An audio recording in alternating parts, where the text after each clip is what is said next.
Okay, so welcome to the deep dives. Today we're going deep into submission fighting. We've got some really interesting sources here.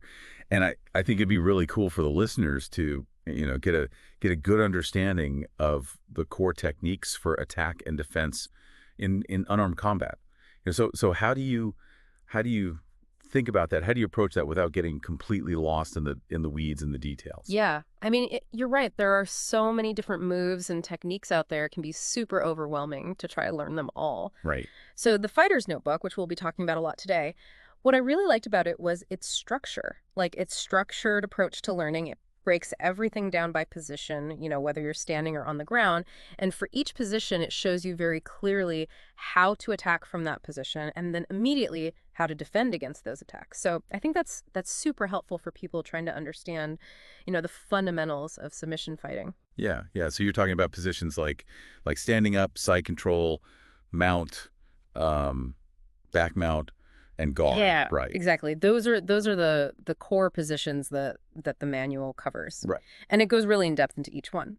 But then on top of that, it also has sections on things like warm up, conditioning, training methods, and the rules of submission fighting. So you really get like a comprehensive overview of the whole game.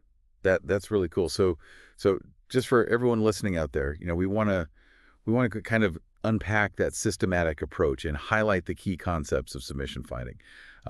Showing the interconnectedness of those positions, like how they all flow together, and how the strategies for attack and defense are really intertwined. It's not just about knowing a bunch of random moves. It's about understanding like how to use them effectively in a real fight. Exactly. Yeah. Like how a trained fighter would approach unarmed combat. Right. And how they think about it strategically, how those positions all connect together. Yeah. So the manual says right from the start, it says, quote, emphatically, a superior approach to unarmed combat.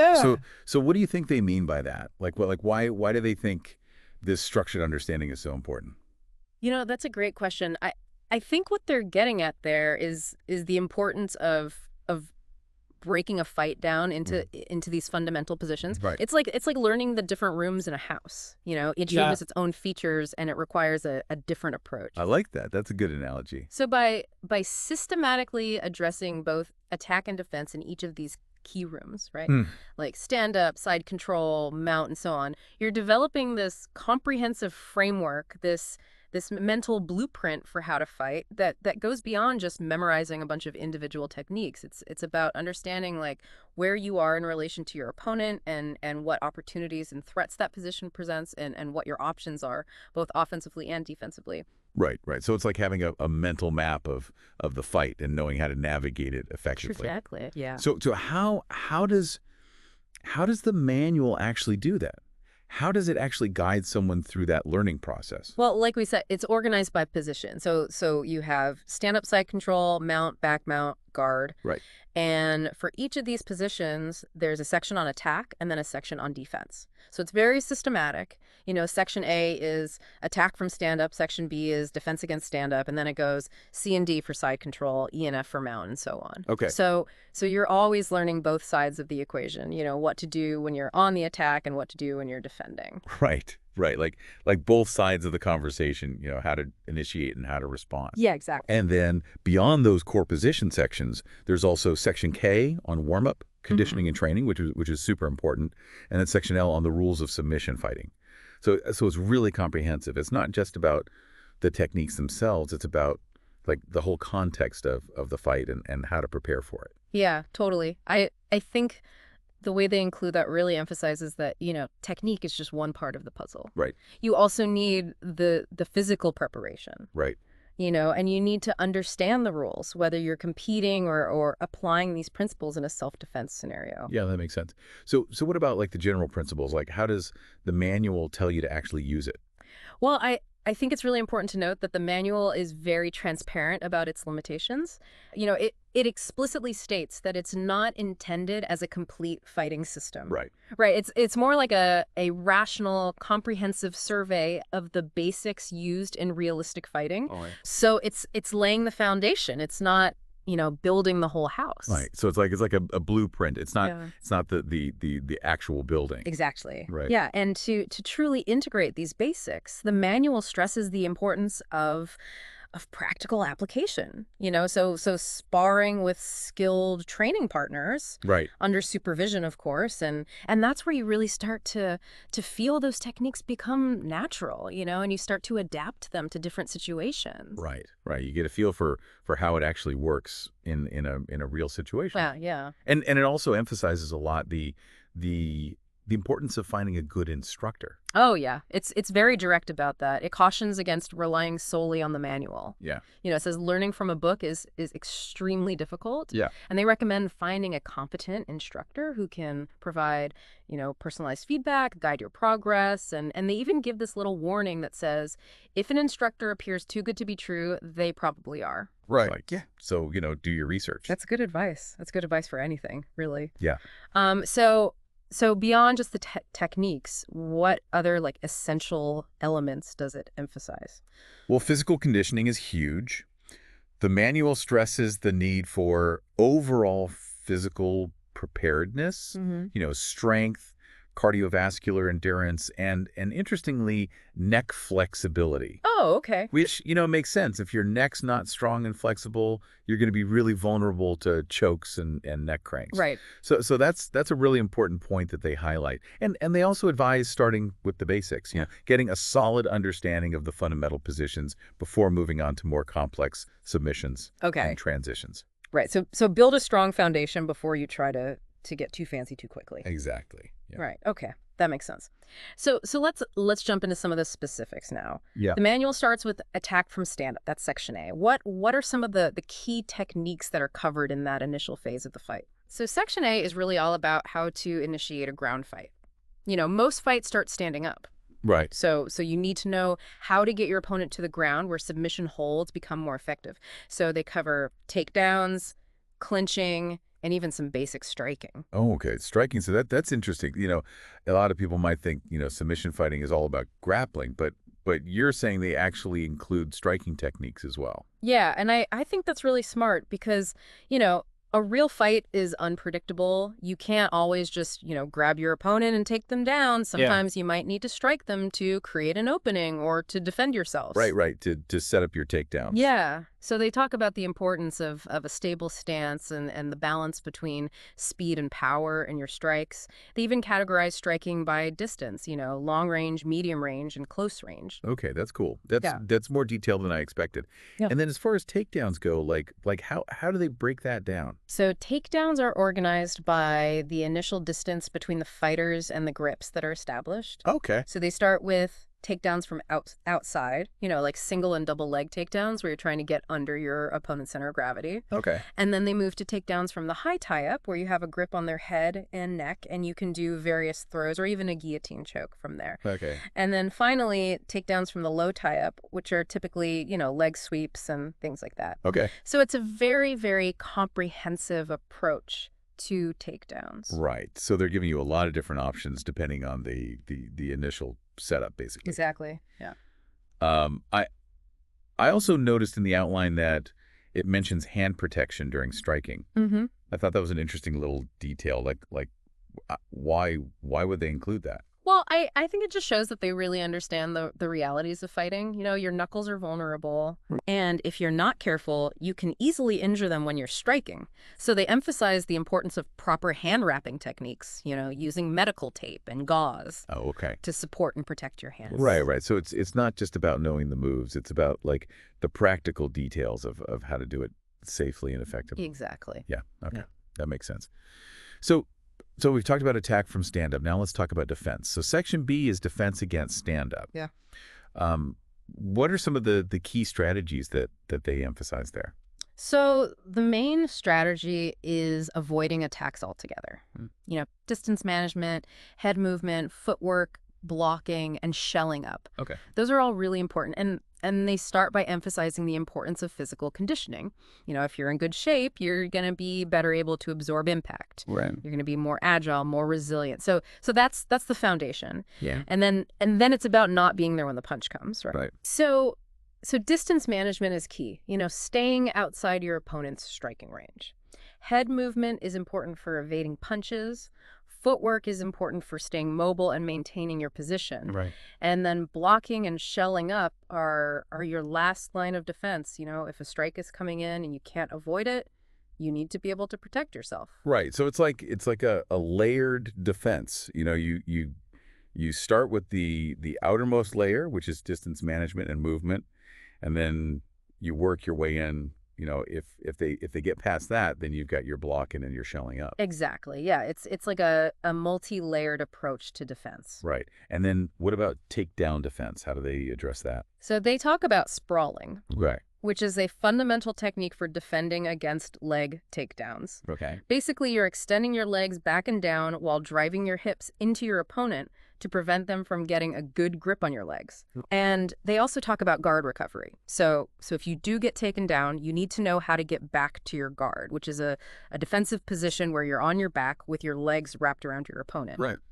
And then they cover defenses against hip throws and even suplexes, which are more powerful throws. Right. Right. So it's a very comprehensive approach to takedown defense. And they also talk about how to escape headlocks and defend against guillotines. Yeah, yeah. They cover all the common attacks that you might face in a stand-up situation. Yeah.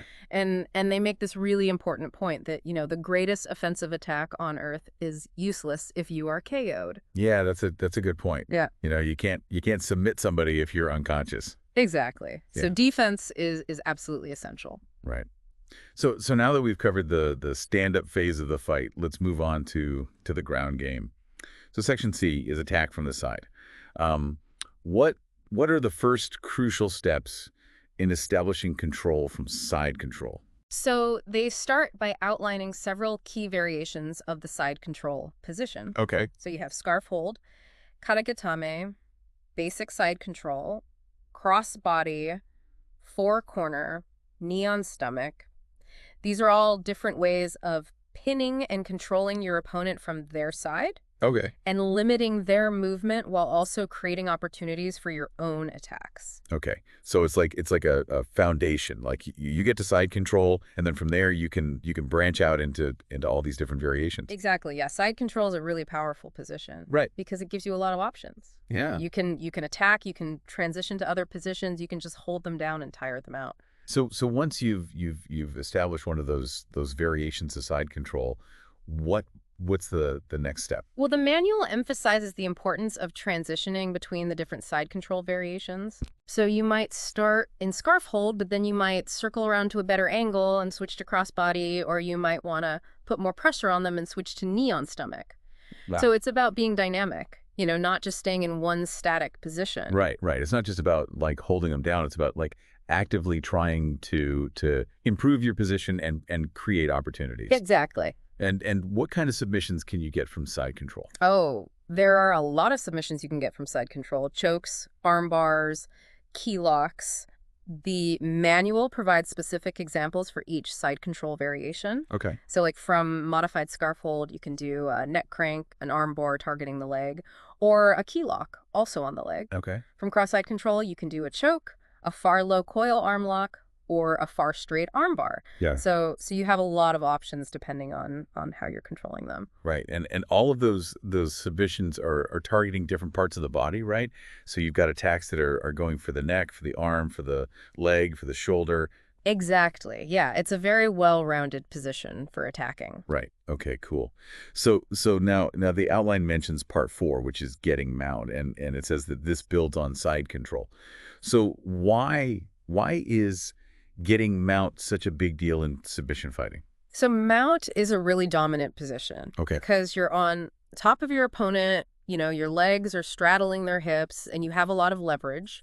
You Yeah. can strike from mount if strikes are allowed. Okay. And you have a much wider array of submission options. Okay. So it's like the ultimate position of control. Yeah, pretty much. It's a very advantageous position to be in. And how do you actually get to mount from side control? Like, what are some of the techniques that they outline? They talk about rolling into mount, using a leg over technique, and various knee across variations. Okay. So there are a few different ways to get there. And of course, your opponent is going to be trying to prevent you from getting to mount. Right. So it's not always easy. Yeah. But if you can get there, it's a really good position to be in. Right, right.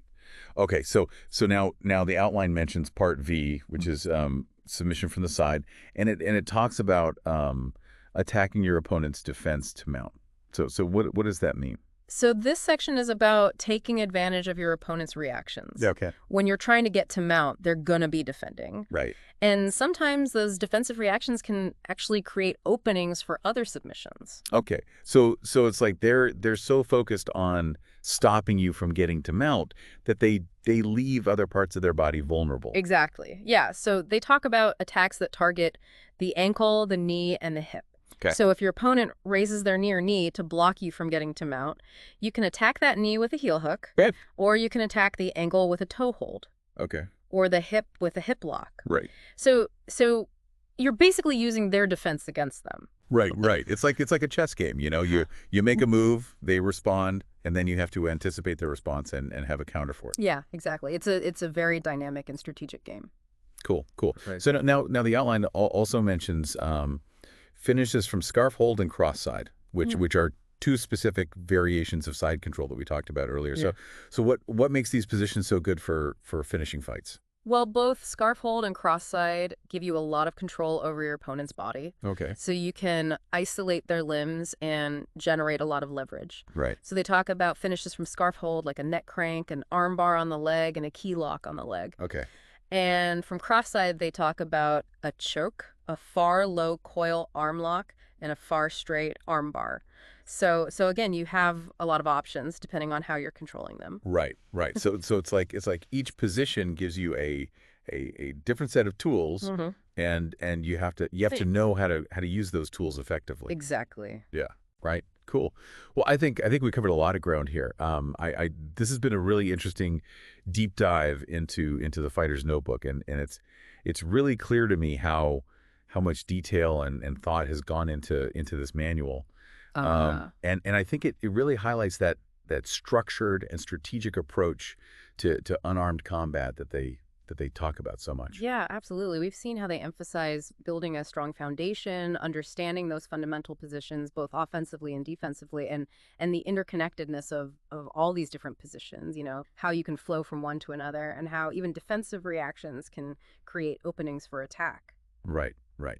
So given all that, like, what do you think the big takeaway is for the listeners? I think the big takeaway is that effective fighting, whether it's for self-defense or competition, it's not just about knowing a bunch of moves. It's Okay. about understanding the principles. Right. It's about having a systematic approach to learning and to fighting. Right, right. So it's not just about the what, it's about the why. Exactly. Yeah. And the Fighter's Notebook does a really great job of laying out that why. Right, right. It gives you the framework for understanding how all those pieces fit together. That's exactly. So if you're interested in learning more about submission fighting, this is definitely a great resource to check out. Yeah. But remember, you can't just read a book and become a fighter. Right. You have to actually get out there and train. Absolutely. You have to spar, you have to find a good instructor. Yeah. You have to put in the work. Yeah. I think that's a great point. I mean, this manual really emphasizes the importance of hands-on training. Yeah. It's one thing to read about a technique, but it's another thing entirely to actually feel it, to experience it, to learn how to apply it against a resisting opponent. So yeah, if you're serious about learning submission fighting, find a good gym, find a good instructor, and get out there and train. Yeah, definitely. Cool. Well, thanks for taking this deep dive with me. This has been really, really interesting. And for everyone listening out there, until our next exploration, keep learning, keep training, and stay safe. Absolutely. See you next time.